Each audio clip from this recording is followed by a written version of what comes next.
Binalikan ko ang muli ang bahay ni Tate Antonio para sa isa pang karagdagang gagawin. At ito nga yung pagpipintura ng terrace niya upang mas lalo pang gumanda.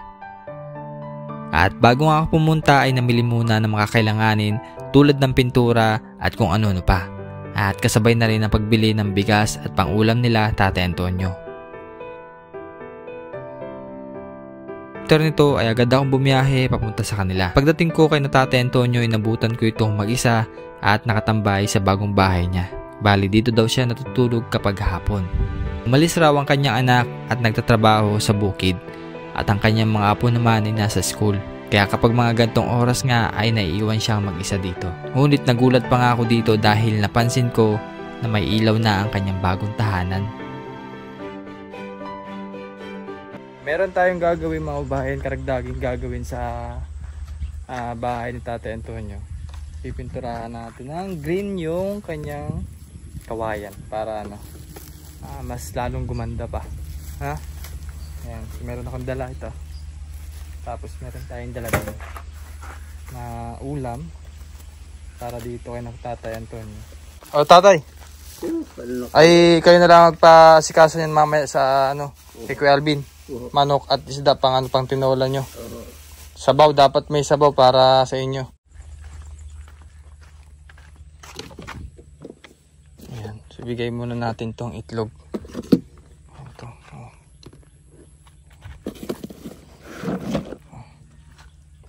Ayan, dami. Tayo. Wait lang po. Ako lang kasing mag-isa mga babae na pumunta dito. So talagang tatapusin natin gawin yung bahay. Dami. Ito.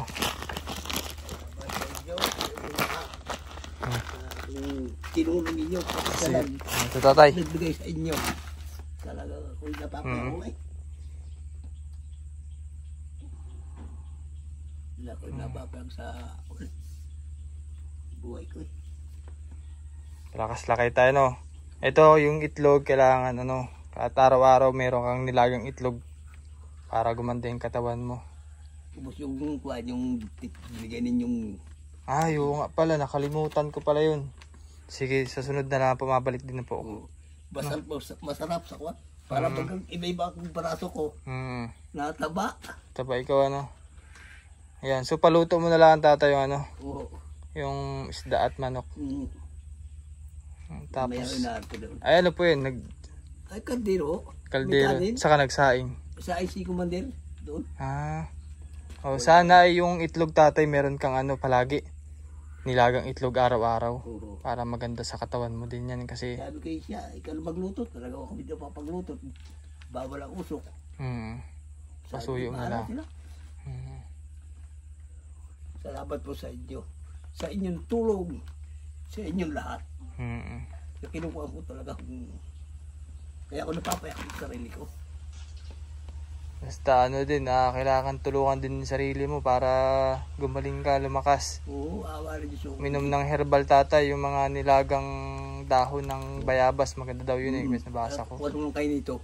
Yun, kailangan ganun ang nainom nyo po. Yan, nagpapakuha ko eh. Oo. Yung maganda sa sabi. So, simulan muna natin yung pagpipintura nung kawayan ni tatay. So kala ko nandito si Kuya Alvin kahit paano sana ay magpatulong pero nasa mali lang daw. So anyways, okay lang naman at kukunti lang naman yung ating gagawin. So salamat po pala sa ating sponsor na si Ma'am Betty. Mga dinala ko po ngayon. Thank you very much po sa tulong nyo kay Tate Antonio. Tabayan na lang po natin yung mangyayari sa susunod pang pagbablog ko. Sunod pang pagbabalik ko dito sa bahay ni Tate Antonio. So tapusin ko muna tong pinakang harapan ni tatay para mas gumanda pa. Tara po.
Ayan guys, tapos na kami magpintura.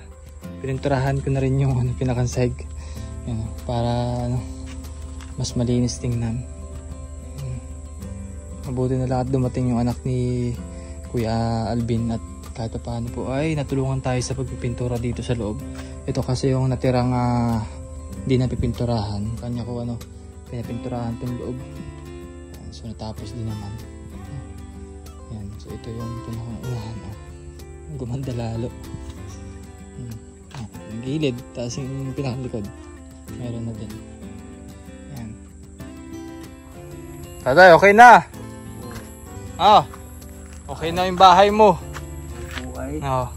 Umutang ako ng bigas kapon. 2 kilo Ayan, meron ka ng bigas dyan. Oo.